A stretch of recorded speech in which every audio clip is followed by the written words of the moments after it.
My name is Randi and I identify as genderqueer. My pronouns are they, them, their. If I could describe my gender right now to maybe someone that I didn't know, I like the term genderqueer because it doesn't put me in a box. So to me, queer just means not cisgendered. So I get to be this whole range of things.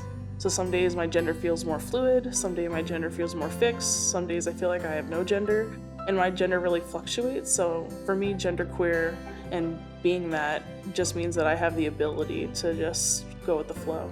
It was actually just a few years ago that I really came to terms with my gender identity. I always knew that something wasn't right, and then finally, maybe like 4 years ago, I remember getting dressed to go to work and looking in the mirror and just having this epiphany that I felt like I was cross-dressing. And I said the words out loud, and it was just like a smack in the face. I'm thinking like, oh my gosh, this is what's been bothering me all these years. So that's how when I really started to dive into that. For my whole life, up until about 3 years ago, I was really resistant to coming out. And then it was through meeting people at PFLAG where I saw that I had a safe space to really be loved and celebrated. That's when it was kind of a slow inch into being my gender identity. And then finally last year I cut my hair, and that was like a huge turning point for me to really just accepting who I was.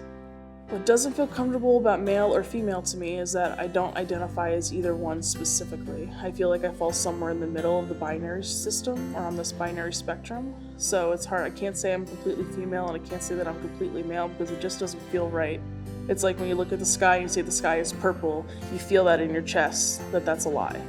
So if I say I identify as a woman or I identify as a man, I can feel that in my chest, that that's a lie. There's a physical reaction when we lie to ourselves. For youth that are struggling with their gender identity, I think it's important that they know that there's hope. Something like 90% of LGBTQ youth are going to be bullied in school today. But the most recent survey that said 75% of that 90 feel that there's hope. They think that things are going to get better.